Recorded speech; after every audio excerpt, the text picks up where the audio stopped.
Cap. 14. El nuevo hombre, concepción, gestación y nacimiento. ¿Acaso el Novus Ordo Seclorum podría arrojar una culminación concreta e identificable de su trabajo? Esta exposición comenzó tomando como punto de partida al ser humano, capítulo 2, más aún, a su propio cuerpo como expresión más concreta y formal del mismo. No podría ser de otra manera al abordar el Novus Ordo Seclorum. El ser humano es el principal protagonista, pasivo, pero principal de la historia de un proyecto que siempre dejó bien claras sus intenciones.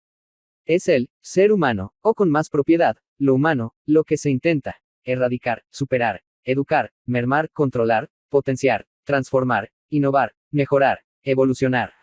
Y así lo expresan todos los ideólogos modernos, aunque se presenten con diferentes sesgos y posturas. Todos comparten una insatisfacción hacia lo humano, que proyectan en un anhelo de futuro en el que ubicar su personal fantasía de una nueva humanidad. Así piensan en ello y así lo expresan. El nuevo hombre. Expresar el anhelo por lo nuevo ya denota que lo antiguo aborrece. Para ello, las ideologías modernas colocan ese anhelo siempre en un futuro, basándose en la falaz y reciente noción de progreso. Todo progreso se circunscribe a una escala útil que, también por utilidad, se estructura con valores de medida. Por lo tanto, todo progreso pensado para el ser humano dirá seguir una trayectoria de menos a más, de menos emancipado a más emancipado, marxismo, de menos adaptado a más adaptado, darwinismo, de menos evolucionado a más evolucionado, eugenesia, de menos trascendido a más trascendido, transhumanismo. Y así, usando lo humano y despreciando su principio esencial, se lucubran teorías varias apoyadas en confusiones substanciales e investigaciones empíricas. Pero quizá antes de entrar en pormenores de algunas de estas teorías, habría que plantearse una cuestión muy pertinente. ¿Qué problema tienen los modernos con el ser humano para dedicarle tanta energía? ¿Por qué esa necesidad de hacer del ser humano otra cosa diferente a lo que el actual y efectivamente es? ¿Qué urgencia es esa por que el hombre evolucione? La respuesta a estas preguntas resumiría todas las ideologías modernas, porque la modernidad no se interesa en lo que el ser humano es, sino en lo que para que puede resultar de utilidad. Lo que interesa a todo humanismo moderno se reduce al servicio que el ser humano puede ofrecer en un proyecto, generalmente, social o político. La modernidad ignora y desprecia lo que es el ser humano, y esta ignorancia se extiende a todos sus dominios. ¿Qué proyecto sería ese en el que el ser humano resulta ser un útil? Un proyecto que niega el valor cualitativo de lo humano, el proyecto infrahumano. Es por ello por lo que todas las falacias modernas dependen de un progreso en el tiempo. Si se trata de negar lo que el ser humano es esencialmente, es decir, lo que él fue, es y será eternamente, se necesita una coartada temporal para postergar algo que siempre ha sido. Es por ello por lo que se busca y anuncia un nuevo hombre, porque la esquizofrenia moderna necesita una actualización del acto de un ser. ¿Es esto una locura? Completamente. El acto, en su sentido aristotélico, supone ser lo que un ser es actualmente, en nuestro caso, el acto es lo humano. Tan solo un monstruo puede pretender actualizar lo que ya supone ser un acto. Esta satánica pretensión solo puede situarse en un tiempo lineal, o con más exactitud, en un segmento de ese tiempo lineal especialmente dado a las fantasías, el futuro.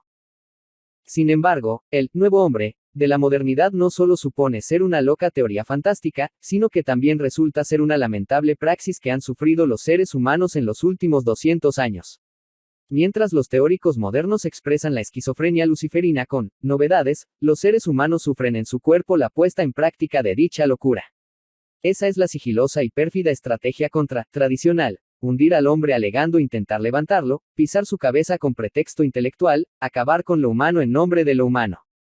Marxismo, colectivismo, malthusianismo, evolucionismo, darwinismo social, socialismo, maquinismo, neoconservadurismo, comunismo, nazismo, estalinismo, ambientalismo, maoísmo, ecologismo, internacionalismo, transhumanismo, futurismo.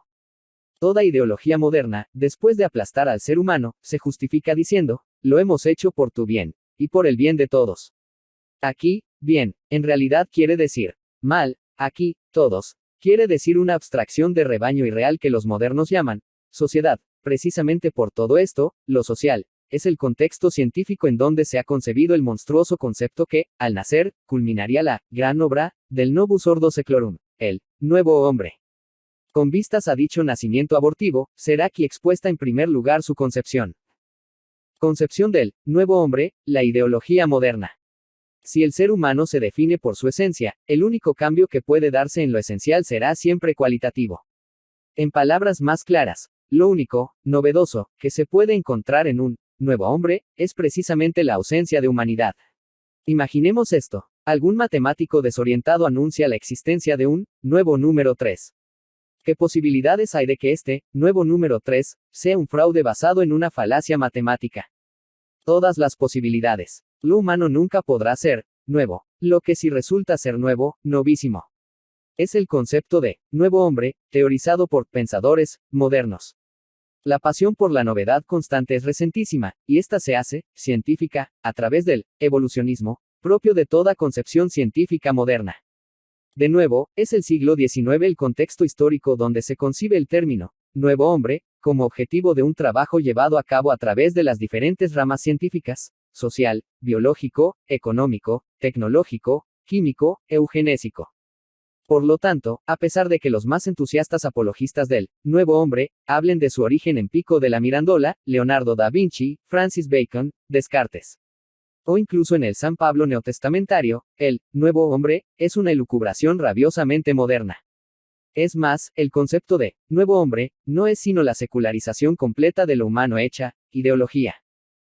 Esta ideología común de la modernidad es la que permite abordar al nuevo hombre desde prácticamente todos los filósofos decimonónicos, pues prácticamente todos fantasearon sobre él. Quizás la expresión más cruda y carente de complejo sea la de Friedrich Nietzsche, en cuya apasionada obra Más invocaciones al nuevo hombre se pueden encontrar, todas aspirantes a un futuro no verificado todavía. El nuevo hombre nietzscheriano sería un superhombre, es decir, etimológicamente algo por encima de lo que tanto aborrecía el dionisíaco pensador europeo, lo humano. Lo humano se presenta para el espíritu nietzscheriano como algo superable, desdeñable, y valorado negativamente como demasiado humano. El nuevo hombre nietzscheriano es, en definitiva, el nuevo hombre de la modernidad, y múltiples ideologías del siglo XX lo reivindicarán explícitamente, como por ejemplo, el nazismo. Sin embargo, aunque Nietzsche firma la concepción más carnal, poética y violenta del nuevo hombre, existirán otras expresiones que delatan mejor, incluso, racionalmente la falacia de las ideologías modernas. ¿Qué mejor manera para comprobar el fraude científico del nuevo hombre, que a través de una patraña que se define como humanismo científico? Otro filósofo alemán que se hartó de fantasear con el nuevo hombre fue Karl Marx, que, de nuevo, se preocuparía obsesivamente por un hombre que puede ser mejorado. Resulta divertido comprobar que tipos a los que les gusta hablar de cosas nuevas sean tan poco originales. Marx, Nietzsche y una lista inacabable de filósofos europeos comparten terminología de lo humano basada en la novedad. Por esa preocupación por lo humano, Marx desarrolla un explícito humanismo marxista. Esta teoría se presentará falaz desde la base misma, y dicha falacia se manifestará infernalmente con las praxis que se fundamentarán en ella. El humanismo marxista parte de una supuesta esencia humana, que se invierte reduciéndose a lo social. Para Marx, la esencia humana no es algo abstracto inherente a cada individuo. Es, en su realidad, el conjunto de sus relaciones sociales. Con esta definición de la esencia humana, Marx deja claras sus intenciones. Lo humano supone ser, ante todo, una cuestión social. Para esta ideología, el hombre moderno supone ser el resultado del entorno social en el que vive, y este hombre se desarrolla a través de su relación con ese entorno. El proceso de desarrollo humano se expresa a través del concepto marxista de trabajo. Sin embargo, ¿qué ocurre para que el trabajo actual no desarrolle la humanidad de ninguna manera, sino más bien lo contrario? ¿Qué pieza no encaja en la máquina de la dialéctica histórica marxista? Marx resuelve la cuestión tomando de la fenomenología del espíritu, de Hegel, una voz que redefine para dar sentido a su teoría. Enajenación. El trabajo no desarrolla al hombre porque éste vive enajenado en una sociedad deshumanizada. Por cierto, Marx toma prestado este concepto, sociedad enajenada, de su coleguita Feuerbach, porque el trabajo pierde su función social. Marx argumenta que debido a un sistema de producción, el capitalista basado en la propiedad privada, así, el marxismo produce un dualismo, capitalismo y comunismo, que sería en el futuro muy útil para el proyecto infrahumano. El chivo expiatorio que toma la falacia marxista supone ser la propiedad privada. En palabras más claras, el hombre vive enajenado en una sociedad deshumanizada, porque los medios de producción son propiedad privada. Se trata de superar ese capitalismo a través de una revolución, que rompa esa propiedad privada de la producción y sus medios. Pero entonces, ¿quién se adueñará de esos medios de producción? Respuesta: la sociedad. Ajá, qué gran idea, Carlitos. ¿Qué es eso de sociedad? Una abstracción que no puede poseer nada, porque ella no es nadie. ¿Quién representará entonces a dicha sociedad a efectos prácticos y concretos? Un partido, una élite política, un grupo de poder, o en palabras más claras, los de siempre. Y ese es el concepto clave no solo del marxismo, sino de todas las patrañas ideológicas modernas: el colectivismo. Este concepto se lleva a la práctica con la socialización, y tiene como fin la total uniformidad del ser humano. El ser humano es utilizado para el bien de un colectivo muy dudoso y sospechoso. Ese supone ser el ideal del nuevo hombre, del novus ordo seclorum, el miembro de una sociedad socializada. Sociedad socializada. ¿No es eso un sinsentido? Claro. Y no solo un sinsentido, sino una criminal gilipollez. Por lo tanto, se inventa un telón de palabras para disimular la ceguera moderna: comunismo, leninismo, fabianismo, socialismo, darwinismo social, estalinismo, nazismo, izquierdismo, laborismo, fascismo, maoísmo, socialdemocratismo, existencialismo, evolucionismo, revolucionismo, transhumanismo. La lista no tendría fin. El nuevo hombre sería el miembro de una sociedad ideal, comunista, capitalista, socialista, nazi, democrática, tecnocrática. Como se les antoje llamarla. El propio Marx definió al nuevo hombre como el ciudadano en posesión de un alto desarrollo político, estético y moral. Fíjese que la novedad humana moderna se reduce a lo político, qué horror; a lo estético, qué horror; y a lo moral, qué horror. A lo largo de todo el siglo XX, el nuevo hombre será el reclamo propagandístico de los estados comunistas, estados fascistas, estados nazis, estados socialistas, de los estados democráticos, de los estados dictatoriales. En definitiva, de todos los estados modernos. Esto resulta importante. Aquí se ha expuesto la concepción del nuevo hombre, desde el sistema dialéctico que lo articula, digamos, científicamente, es decir, el marxismo. Sin embargo, el nuevo hombre será el concepto, o mejor que concepto, imagen, que acuñarán todas las ideologías modernas. Todas. Busquemos en los archivos de propaganda del leninismo, pero también en los textos de los pensadores de la sociedad fabiana. Busquemos carteles en ruso exaltando al nuevo hombre, y veamos carteles de la Alemania nazi con los mismos mensajes. Busquemos documentación de los departamentos propagandísticos estalinistas, y comprobemos las mismas referencias en la Italia fascista, la España franquista, la República Francesa, en el Reino Unido, en la Cuba castrista, en la China maoísta, en el gobierno federal norteamericano de Barack Obama. El nuevo hombre, asociado al símbolo invertido del amanecer, del sol naciente, o del lucero del alba, supone ser el vehículo de imposición del error de toda la modernidad. Se repite peligrosa y obsesivamente. Los comunistas y los capitalistas, los sindicalistas y los industriales, los demócratas y los republicanos, los nacionalistas europeos y los europeístas, los laicistas y los neoespiritualistas, los ambientalistas, los existencialistas, los nihilistas, los ecologistas, los New Age, los internacionalistas, los anarquistas, los fascistas. Todos han hecho, hacen y probablemente seguirán haciendo referencia ideológica propagandística alrededor del nuevo hombre, con el nuevo amanecer, el sol naciente y el alba. Se comprobará en el día a día del mundo moderno, año por año, década por década, siglo por siglo. Toda esta imaginería ilustra lo siguiente: la concepción del nuevo hombre no es tal. Ni siquiera ya sería una concepción, sino más bien un útil icono arrojadizo. Tampoco sería un símbolo, a no ser invertido, sino una imagen, y por lo tanto refleja, vacía en esencia, falsa con respecto al nombre que encierra, la humanidad. Nada nuevo se puede hacer de un principio inmutable.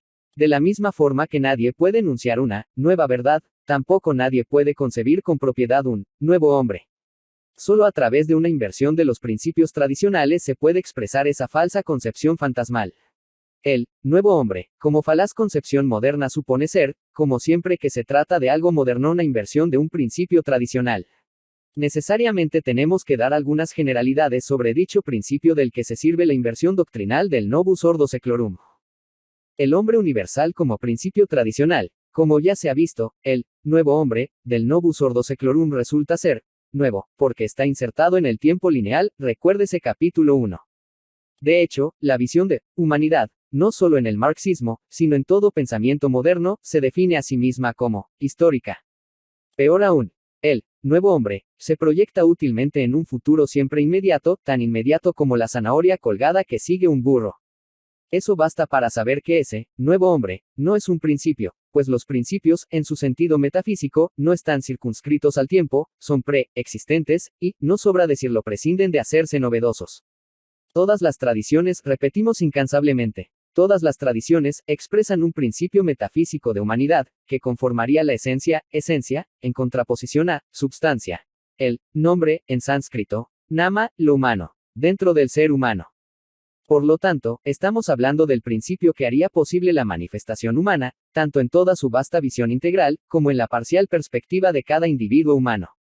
Se trata, con todo rigor, de un principio, el principio de lo humano, y casi todas las tradiciones lo expresan, cada una en su lengua sagrada como, el hombre universal. Para que el moderno lo entienda mínimamente, diremos que este hombre universal no es una abstracción, tal y como a los psicólogos les gusta decir, como tampoco es una idea, no en su sentido filosófico moderno.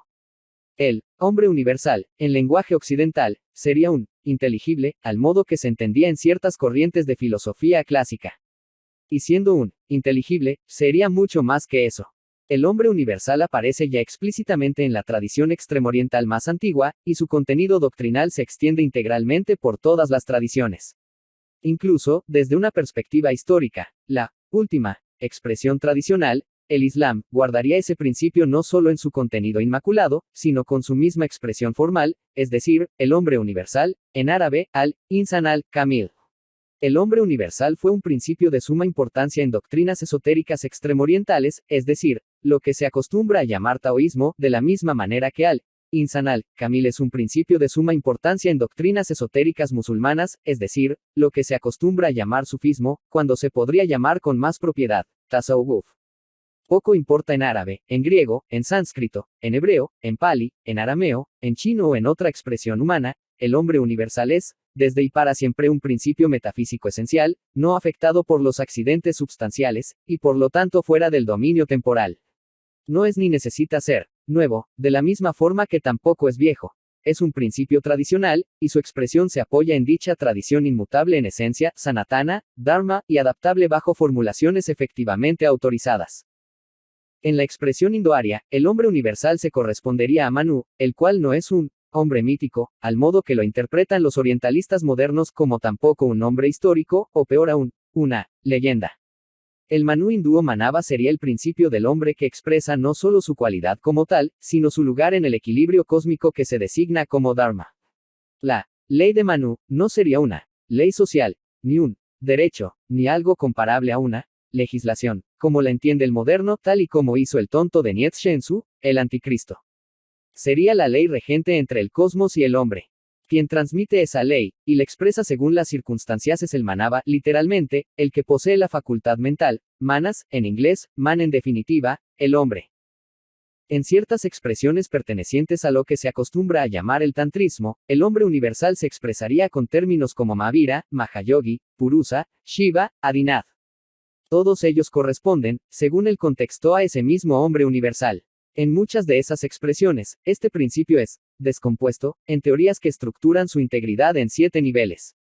Esos mismos 7 niveles son los mismos, con algunas diferencias de expresión secundarias, que los 7 niveles que la Cábala, o mejor escrito, Kabbalah, articula en la doctrina del Adam Kadmon, que no sería otra cosa que el hombre universal.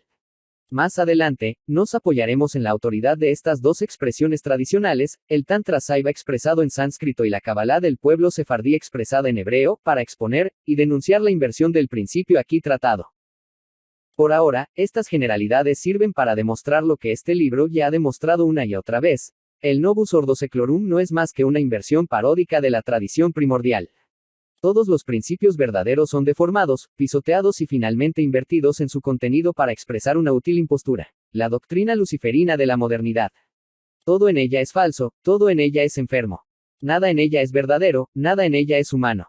Por ello, la novedad que este proyecto esquizofrénico propone al ser humano es romper con su cualidad que lo da nombre. Esa supone ser la invertida pretensión del Novus Ordo Seclorum con respecto a lo humano. Carácter tradicional del nuevo hombre, esa concepción social, secular histórica, y evolutiva, de toda ideología moderna, supone ser la torpe inversión del principio universal, atemporal, esencial y sagrado de lo humano. Se trata, por lo tanto, de una agresión al ser humano y a su tradición, y así se presentarán todas las concepciones modernas, rabiosamente antitradicionales. Zbigniew Brzezinski, un repugnante politólogo con pretensiones de filósofo futurista moderno, lo dejó bien claro a lo largo de su obra, The Technotronic Era, en 1972. La era tecnotrónica involucra la aparición gradual de una sociedad más controlada. Tal sociedad será controlada por una élite no contenida por los valores tradicionales. La última frase de esta cita delata la contradicción de la infrahumanidad: valores no tradicionales. ¿Qué valores son esos? El progresista y el propio Brzezinski responden: son valores nuevos. Nosotros contestamos: sí son nuevos, no son valores. Son valores impostores, valores impuestos, valores sin valor. El control de la sociedad moderna se impone no por el valor, muchos menos el humano, sino por la cobardía y la impostura de la fuerza infrahumana. Este carácter anti-humano, también anti-tradicional, pues serían términos casi sinónimos, se evaluará con más precisión con la gestación de dicho engendro. Si la concepción del nuevo hombre se expresó en la visión histórica de la filosofía moderna, su gestación se llevará a cabo a través de la visión evolutiva de la ciencia moderna. Si la concepción del nuevo hombre fue una teoría social, su gestación se perpetuará a través de técnicas sobre el mismo individuo humano. Si la concepción del nuevo hombre es la abstracta falacia que da pretexto de existencia a la ideología progresista, la gestación del nuevo hombre necesitará de las aplicaciones tangibles de la modernidad, la tecnología. Gestación del nuevo hombre, la tecnología transhumanista. Para el proyecto moderno, las concepciones teóricas, lo que ellos llaman inapropiadamente filosofías, son abstracciones, así dicen, que tienen solo validez y arrojan algo tangible, concreto y práctico. En efecto, el nuevo hombre no es solo la elucubración de todo pensamiento moderno, sino que también es algo que se está gestando, que se está produciendo técnicamente. Ya en el capítulo 3, se citó a Charles Darwin, que formuló la base de toda concepción científica moderna, a saber, el evolucionismo. Pues bien, el evolucionismo será la falaz progresión biológica donde se insertará la gestación del nuevo hombre. También se leyó en ese mismo capítulo, que el primo de Charles Darwin, Francis Galton, concibió una nueva ciencia, que busca acelerar dicha evolución en el ser humano. Veamos, el científico moderno no solo se atreve a teorizar una evolución, en base a una progresión cuantitativa en una escala caprichosa que determina qué es mejor o peor en el ser humano, sino que también se atreve a actuar técnicamente para acelerar, mejorar, controlar dicha falaz evolución. Pero ¿cómo acelerar un proceso que no existe? Las herramientas técnicas de toda esta locura serán las tecnologías, y dichas tecnologías también, nuevas, son los medios de gestación del nuevo hombre, conceptual visto en el apartado anterior. Por lo tanto, si se gesta un nuevo hombre, el antiguo hombre, es decir, el de hoy, será un mero pasaje de tránsito evolutivo. Ese tránsito entre lo humano no deseado y el post-humano deseable será lo que los mismos ideólogos modernos futuristas designarán como transhumanismo. El biólogo y eugenista Julian Huxley parece ser que fue el primero en utilizar dicho término, transhumanismo, aunque tampoco hay que prestar especial atención a los neologismos modernos que cambian y se renombran según las circunstancias. A fin de cuentas, el transhumanismo se define a sí mismo, The Transhumanism FAQ, 1999, como el movimiento intelectual y cultural que afirma la posibilidad y el deseo de mejorar fundamentalmente la condición humana a través de la razón aplicada. Si se vuelve atrás en el libro, y se lee la definición galtiana de eugenesia del siglo XIX, capítulo 3, no se encontrarán muchas diferencias. Mejorar la condición humana supone mejorar o menoscabar los aspectos indeseables de la misma. No es así. ¿Por qué toda esta gente parece ser la misma y dicen lo mismo a lo largo de más de 100 años? Pues porque son la misma gente. El primo de Sir Francis Galton, Charles Darwin, fue amigo y colega académico del miembro de la Sociedad Eugenista, Sir Thomas Henry Huxley, que fue el abuelo de Julian Huxley, que utilizó por primera vez la palabra transhumanismo, y que fue hermano de Aldous Huxley, autor del clásico futurista, Brave New World, que supondrá ser un referente literario clave del futurismo de todo el resto del siglo XX. Se trata de una misma gente con una misma premisa, la ciencia aplicada al servicio de la evolución del ser humano. En definitiva, intervenir activamente en una mejora de la condición humana, es decir, hacer un hombre nuevo, no ya solo como ideal social, como se vio anteriormente, sino como individuo concreto que aspira a nacer como post-humano. Y así lo llaman, posthumano.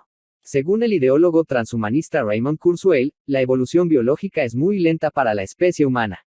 Esta cita delata algo bastante sospechoso. Cuando un proceso se valora como lento, solo se puede hacer con respecto a la previsión de culminación de dicho proceso, o con referencias temporales con otro proceso paralelo. ¿Por qué tanta prisa evolutiva? Hay que llegar a tiempo a una cita. El nacimiento del nuevo hombre. ¿Qué herramientas se tienen para gestar ese requisito? La tecnología, o con más precisión, las nuevas tecnologías. El transhumanismo aboga por una sinergia científica alrededor de la superación de lo humano. ¿Dónde va a ubicarse el origen de esta comunidad científica, autodenominada transhumanista? Se recuerda la región del mundo donde irrumpía el cuerpo infra, material expuesto en el capítulo 2. En los países occidentales. Se recuerda en qué país con mayor explosión. En Estados Unidos. Se recuerda incluso en qué ciudad de manera más horrorosa. En Los Ángeles, la capital del cine, de la industria del sexo, de los espiritualismos, de la onda pop de los beatniks, los hippies, The Doors, del satanismo, de la cirugía plástica, de Beverly Hills, del show business, del bodybuilding, del origen del SIDA. Los primeros científicos autodenominados, transhumanistas, se arremolinarán alrededor de la Universidad de California, en la década de los 60 y 70. Allí, un tipo que se hizo llamar FM 2030, ese es su nombre, no es un dial de radio, ni un computador, hace apología de nuevos conceptos de lo humano, y un buen puñado internacional de científicos lo respaldarían. Sin embargo, no será hasta la revolución tecnológica de los 80 cuando el transhumanismo se organiza con diligencia a través de la formación de fundaciones privadas, organizaciones no gubernamentales, organismos internacionales, departamentos universitarios, y, sobre todo, institutos con asombrosos presupuestos como el Foresight Institute o el Exproprian Institute. Las nuevas técnicas de las aplicaciones científicas se conjugan para trascender la condición humana, biotecnología, informática, nanotecnología, bioquímica, criónica, neurocirugía. Todo interesa al transhumanismo si puede hacer de lo humano, algo, más que humano, tal y como dijo Ramesh Nam. Con el desarrollo de las tecnologías se aspira sin ningún tipo de complejo a cambiar la naturaleza fundamental de los seres humanos, así anunció recientemente Raymond Kurzweil, en The Singularity is Near. Con la llegada del siglo XXI, el transhumanismo se repliega y se concentra en WTA, World Transhumanism Association, fundada en 1998, una importante, poderosa y multimillonaria fundación, definida como filantrópica y científica, que está claramente vinculada, no solo a muchos departamentos universitarios de Estados Unidos y Europa, sino también a grupos de mass media, reléase CAP, 13 editoriales, corporaciones tecnológicas, y a Google, y a la Bill y Melinda Gates Foundation, y a la Rockefeller Foundation, y a la NASA, y al Departamento de Defensa de los Estados Unidos. A través de nombres como Nick Bostrom o David Pearce se puede comprobar que el transhumanismo no es solo una pretensión de un grupo de científicos chalados, es una amenaza en la que están envueltos grupos financieros internacionales, grandes corporaciones, departamentos de defensa y grupos de poder privado. Actualmente existen múltiples programas de investigación transhumanista en las diferentes ramas técnicas: biotecnología, nanotecnología, neurotecnología. Quizá el programa con implicaciones más profundas sea el abierto por las teorías y trabajos de Marvin Minsky y Hans Moravec, que pretendería transferir la personalidad a un sustrato no biológico, es decir, un soporte informático. Así, se aspira, con muchas posibilidades de éxito, a fusionar la conciencia, o lo que la confundida psicología moderna llama así, con el hardware informático, tal y como expone el académico transhumanista Sandberg Anders en su obra, Uploading. Se puede introducir lo que los psicólogos llaman inapropiadamente la personalidad de un ser humano, en un soporte informático. Los científicos transhumanistas responden, sí, se puede.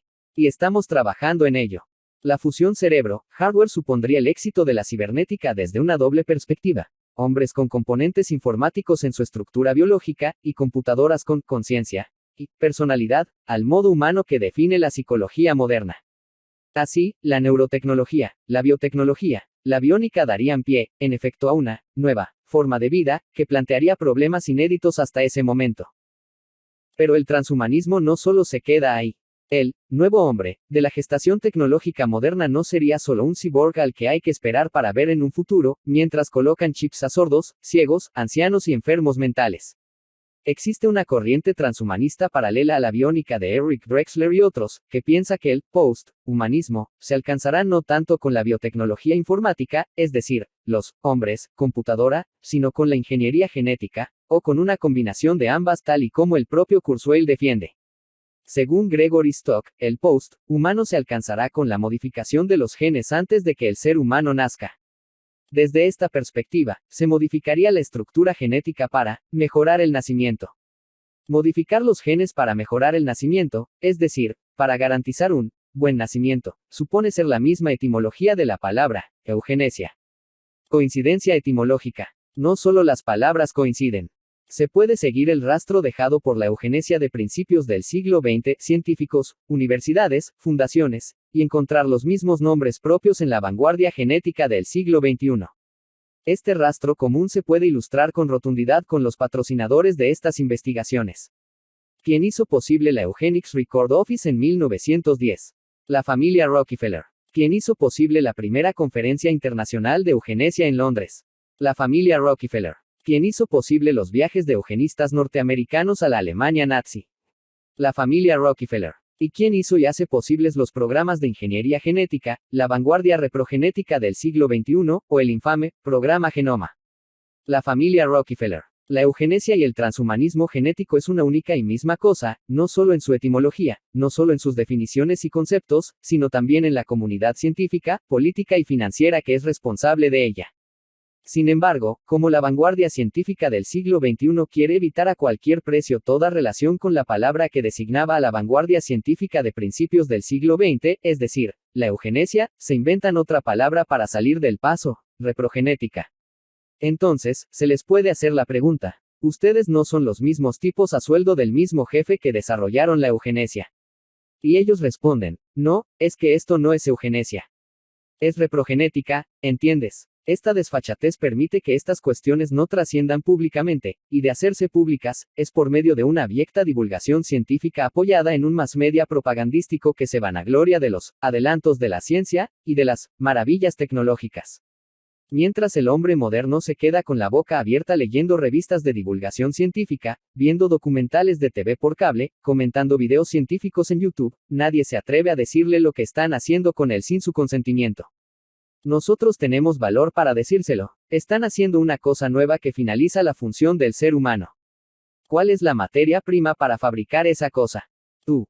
Nos hacemos cargo de lo difícil que es digerir todo esto, sobre todo después de haber sufrido una profunda programación mental a través de las distorsiones malintencionadas del cine de ciencia, ficción de Hollywood, los cómics, la cultura pop. Existiría hasta un cyberpunk, la música electrónica, los videojuegos de Sony, PlayStation y Nintendo.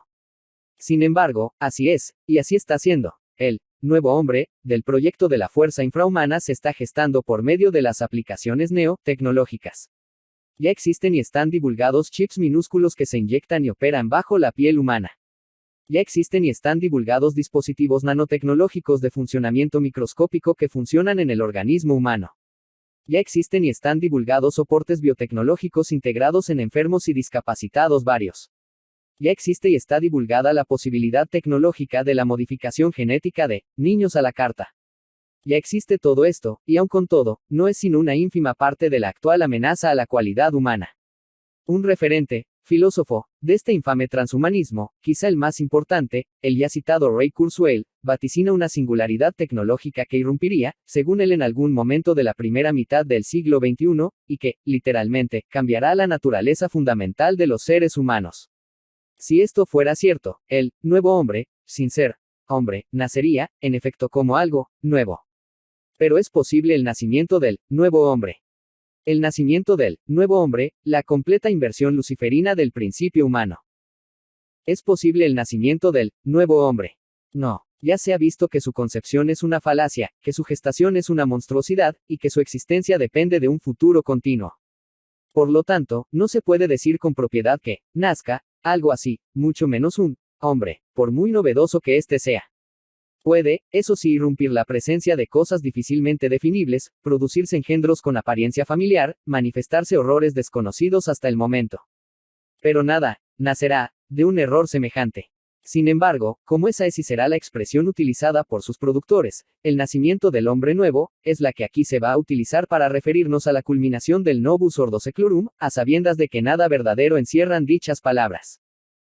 No podía ser de otra manera. Si el Novus Ordo Seclorum aspira a culminar su proyecto, la destrucción del lenguaje humano llegaría a su punto límite. Nada esencial quedaría del término, hombre, y esta voz, en ese momento, balbuceo serviría para designar una inversión del principio que comprende lo humano. Es por ello por lo que para exponer semejante fraude, nos apoyaremos en las expresiones tradicionales que transmitieron dicho principio verdadero, y que ya se introdujo en este capítulo como el hombre universal. No es ningún ejercicio profético lo que aquí vamos a hacer. Basta concebir la inversión paródica de la estructura del principio metafísico del hombre universal para tener un retrato, robot, nunca más adecuado, retrato, robot, del nuevo hombre. Eso es lo que aquí se va a hacer, y el valor de dicho retrato será relativo y aproximativo. Para dicho esbozo de la mentira luciferina, nos apoyaremos en dos expresiones tradicionales sumamente claras con respecto al hombre universal, a saber, la cábala hebrea, con su Adam Kadmon, y el Tantra hindú. El árbol de la vida, cabalístico aun teniendo 10 Sefirot, estarían estructurados en 7 niveles que se corresponderían, no solo numéricamente con los 7 centros, o ruedas, del Sushumna, Nadi tántrico. Nunca está de más recordar que esta exposición, como cualquier otra de este librono, supone ser una exposición doctrinal. Todo es algo mucho más modesto. Delatar la impostura moderna y demostrar su error. Y para ello, no existe otro modo autorizado que apoyarse en principios tradicionales. El Adam Kadmon cabalístico supone ser el hombre universal, y concibiendo su inversión tal y como el Novus Ordo Seclorum ha hecho, se podrá identificar al monstruo que culmina dicho proyecto. No nos apoyamos en la tradición judaica por casualidad.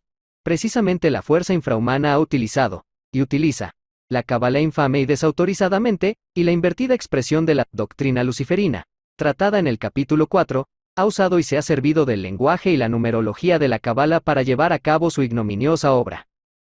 Además del fundamento cabalístico de esta exposición, se indicará la correspondencia de cada plano sefirótico con la tradición tántrica saiva, pues esta expresión ha aparecido como referencia en esta obra en suficientes ocasiones como para aquí tenerla en cuenta. A fin y al cabo, se podría hacer esto mismo con cualquier expresión tradicional del hombre universal, pues aunque las expresiones difieren, el principio expresado resulta ser el mismo. En este caso, nuestro objeto es identificar la inversión de dicho principio. El retrato robot de ese engendro que culminaría fraudulentamente la obra de la infrahumanidad sería el siguiente. Primer nivel invertido del principio humano, cábala, parodia. Luciferina de Malkud, Tantra, inversión del Muladhara. El nuevo hombre, y esa es su novedad, carece completamente de toda soberanía sobre sí mismo. Él se muestra como la inversión de la propia realeza que lo hace humano. Por lo tanto, sería literalmente un esclavo, nacido para ser eso mismo, esclavo. No solo eso, sería un nuevo esclavo, y una novedad de su servidumbre es que no podrá ni tan siquiera trabajar la tierra. De hecho, el engendro final del Novus Ordo Seclorum no pisará jamás la tierra, desconocerá dicha tierra, ni la tocará con sus pies, aunque diga rendir culto a un horripilante monstruo con dicho nombre. El desarraigo es la razón de su indigna existencia, desconocerá el nombre de su madre. Nacerá de un vientre alquilado o comprado, en cualquier caso, poseído por la locura fantasmagórica que ejercerá, no de padre, sino de amo. Así, el nuevo hombre será literalmente y a todos los efectos y acepciones, un hijo de puta. Desvinculado de la tierra, ignorante de su madre, concebido para ser propiedad, el nuevo hombre aparentará nacer para cumplir su misión, ser útil para el proyecto de su amo. Segundo nivel invertido del principio humano, cábala, parodia. Luciferina Deyeset, Tantra, inversión de Swadhisthana. El fundamento de la utilidad del nuevo hombre reside en su carencia absoluta de poder creativo. El nuevo hombre no puede crear nada, solo sirve para producir. Él, de hecho, ha devenido él mismo parte de esa producción. Como producto, su reproducción no será el fruto de la unión de dos seres humanos. Su reproducción será asistida por una entidad no humana que dirigirá la productividad de los nuevos hombres. En efecto, este nuevo hombre no tendrá familia, tendrá tutores, educadores, profesores, guías, que conformarán comunidades esclavas de viviendas. Eso mismo, se trata de viviendas porque no habrá casas, hogares, moradas. El nuevo hombre nacerá y vivirá en inmensos núcleos urbanos donde la tierra estará cubierta por kilómetros y kilómetros de metal, vidrio y alquitrán. Alguien las llamará viviendas unifamiliares, células de bloques de dormitorios de esclavos de más de 7 pisos de altura, donde se alojará a varios cientos de estos nuevos hombres, todos ellos sin ninguna consanguinidad, sin nexo familiar, sin otra identidad común que su esclavitud. Estos engendros, extraños los unos a los otros, compartirán bloques, pisos, puertas, escaleras. Compartirán comunidad. Producirán y consumirán, pues para esto se les ha dado nacimiento las 24 horas de un día que no tendrá noche. Siempre habrá luz y ruido en la nueva polis, en la metrópolis global. El sol quemará sin calentar, y la luna enloquecerá sin inspirar un poder creativo extinguido. Al nuevo hombre se le instruirá a ser útil en una producción, y en la medida de dicha utilidad, se le mantendrá con vida. Si un fallo de la reproducción neohumana arroja un individuo con atisbos de creatividad efectiva, se eliminará a dicha rareza por el bien del colectivo. El mismo conjunto de nuevos hombres se encargará de eliminar los resquicios del antiguo hombre, indeseables para su monstruoso proyecto social. Así, el nuevo hombre trabajará activamente por la extinción del antiguo, vamos a llamarlo así, identificándolo como enemigo. El hombre productivo denunciará al hombre creativo. El hombre colectivista infrahumano perseguirá al hombre individual y real. El nuevo hombre matará al hombre como tal, para mermarlo, debilitarlo, y, finalmente extinguirlo. Tercer nivel invertido del principio humano, Cábala, parodia luciferina. De Netzai Hod, Tantra, inversión del Manipura. En esa ciudad de luz fluorescente continua, el nuevo hombre tendrá una única voluntad, la obediencia. Es por ello por lo que el rasgo preponderante de su carácter será la obediencia marcial. El nuevo hombre es, ante todo, un nuevo soldado, un supersoldado, y ese rol lo desempeñará en todas las situaciones. Tal y como dijo Friedrich Nietzsche, uno de los anunciadores ideológicos, el hombre ha nacido para la guerra. Todo lo demás son tonterías. Así es y será. La ley que regirá la actividad del nuevo hombre será la ley marcial. Él será un arma bélica optimizada, y con esa intención será dado a luz. Dicha guerra también será nueva. La crueldad refinada regirá el servil carácter del nuevo hombre, y las nuevas guerras empezarán con una horrible novedad. Cada guerra será empezada para no terminar nunca. La guerra será el hábitat del nuevo hombre, de la misma manera que un pez necesita agua para no morir. Por lo tanto, el mismo instinto de supervivencia del nuevo hombre lo empujará a participar en guerras interminables en las que obedecerá las órdenes de su superior. Su voluntad será la ajena. Su actividad serán misiones cumplidas, su conciencia será la obediencia marcial. Cuarto nivel invertido del principio humano, Cábala, parodia. Luciferina de Tiferet, Tantra, inversión de Anahata. El nuevo hombre carecerá de todo lo que el ser humano valora como bello. Algo llamado nuevo hombre no puede albergar belleza alguna porque la belleza humana resulta ser eterna. El nuevo hombre ignorará qué es bello y, en su ignorancia, deformará e invertirá la belleza asimilándola a lo que es útil para su condición esclava. Para él, el arte es una industria que produce artículos útiles para entretenerse y distraerse en su servil día a día. El corazón será exclusivamente un músculo que bombea una sangre envenenada, y nada más. Si su funcionamiento falla, este será sustituido por otro, se insertará una máquina, o se injertarán trozos de corazón de cerdos. Los afectos humanos quedarán reducidos así a los roces de la convivencia esclava. La pureza del corazón humano será contaminada por un desequilibrio bioquímico útil para la servidumbre, el sentimentalismo. A esta farsa mentirosa de riqueza emocional, el propio nuevo hombre la hará llamar amor, y eso será lo que dirá sentir por su superior, su amo, su ordenador. El nuevo hombre, en esa esclavitud, en su impotencia, en su obediencia, en su miseria de corazón, llamará a su amo Dios. Por supuesto, de la misma manera que ese amor es una inversión de la belleza del corazón humano, ese Dios no será ningún ser divino. Al contrario, será un fantasmal ordenador, un monstruo tiránico, un productor de engendros. El nuevo hombre estará uncido a la voluntad de este ser por medios inmejorables. Quinto nivel invertido del principio humano, Cábala, parodia. Luciferina de Gede Dijebura, Tantra, inversión de Visuddha. Sin pureza alguna, solo contaminación y desequilibrio, la justicia del nuevo hombre será la impuesta a través del miedo. El discurso de este nuevo hombre será tan solo un balbuceo terrorífico, y su palabra sonará como una mera amenaza vacía de contenido verdadero. Su lenguaje no será humano y por lo tanto no será lenguaje. Dejará de haber libros, no serán útiles al nuevo hombre, y éste será incapaz de crear o leer un libro. Habrá, eso sí, tratados científicos, compendios, manuales técnicos, libros de texto educativos, constituciones, productos industriales, derechos, proclamaciones, bases de datos, estadísticas. Pero dejará de haber libros como creaciones propiamente humanas. También destruirán los libros revelados o de inspiración divina, y los que no consiguieran destruir, los traducirán fraudulentamente a su balbuceo infrahumano para usarlos en su proyecto. Así, se llamará palabra de Dios, al ruido del monstruoso amo que impartirá su enferma noción de justicia a través de la crueldad y la vileza. Ninguna misericordia expresará el nuevo hombre, solo un repugnante regodeo de maldad llamado filantropía, ayuda humanitaria, solidaridad, que servirá de abyecta coartada para pisotear todo rasgo de lo humano. En este campo de vibración infrahumana, lo que abundará será el ruido, metales estridentes chirriando los unos con los otros, timbres, sonidos electrónicos, alarmas, claxon de vehículos, motores, ventiladores, sirenas, altavoces, baterías, voces grabadas, pitidos, explosiones. El nuevo hombre incluso dirá producir una música, con todo ese ruido, la industria de la música, y a través de una utilidad luciferina de las leyes del ritmo y la armonía, se invocarán fuerzas inferiores nunca antes manifestadas. El nuevo hombre ignorará toda palabra, logos, y producirá sus útiles excrementos a través del ruido.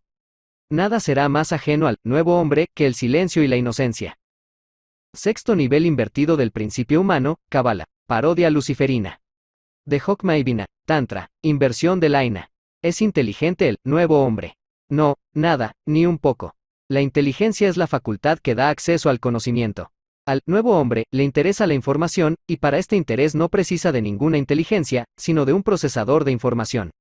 Es por ello, por lo que el nuevo hombre será él mismo, un procesador informático localizado allí donde antes residía la inteligencia humana. A este procesador informático se le asignará el repugnante pseudo, nombre de inteligencia artificial, y estará integrado y fundido en la estructura biológica del nuevo hombre. Los artífices de semejante monstruo creerán así haber transferido la personalidad humana a un soporte informático, un hardware. Sin embargo, nadie habrá transferido nada, solo se habrá producido un nuevo computador, se habrá inventado una nueva arma de destrucción de la humanidad, se habrá engendrado una bestia. Eso será quien rija el comando y el liderazgo del nuevo hombre, no la razón, ni tan siquiera las matemáticas, ni la informática, lo hará una bestia. La inteligencia humana será reducida a su aspecto orgánico en el cuerpo del hombre, es decir, el cerebro. La manipulación utilitarista de dicho cerebro dará pie, no a una nueva forma de inteligencia, sino al fin de todo conocimiento. En definitiva, este alumbramiento espectral supondría el fin de toda manifestación de lo humano. Y esa sería finalmente la culminación imposible del proyecto, el fin de lo humano y su sustitución paródica por una invertida producción infrahumana. Inversión del séptimo nivel del principio humano, Kabbalah, culminación luciferina del Kedar, Tantra, falsa culminación del ascenso. De la fuerza infrahumana hasta Sahasrara. El nuevo hombre se manifiesta como la culminación del Novus Ordo Seclorum. Se trata de una culminación imposible, pues la pretensión satánica es hacer posible lo imposible, y regodearse de ello. La corona del nuevo hombre se concebiría como un dispositivo biónico que cambiaría definitivamente la naturaleza fundamental del ser humano. Se concebirán un gran número de culminaciones neo-humanas, y ninguna se hará posible. Esa será la culminación del Novus Ordo Seclorum, el fracaso. La gran obra de todas las eras, es y siempre fue una farsa, un proyecto falaz, una torpe trampa puesta al ser humano. El proyecto luciferino no culminará en la práctica, porque su teoría es una mentira. Por lo tanto, aunque pueda parecer triunfar desde la ilusión, tal éxito resulta ser una pantomima, una trágica farsa, una payasada satánica. La fuerza infrahumana se mostrará en su aparente esplendor como lo que nunca dejó de ser, inferior a nosotros. Su reino caerá antes de hacerse efectivo, su éxito será una máscara que pretende disimular el más estrepitoso fracaso, su mentira delatará la omnipresencia de la verdad que nutre, como cada ciclo cósmico, la vida de un ser humano por siempre universal.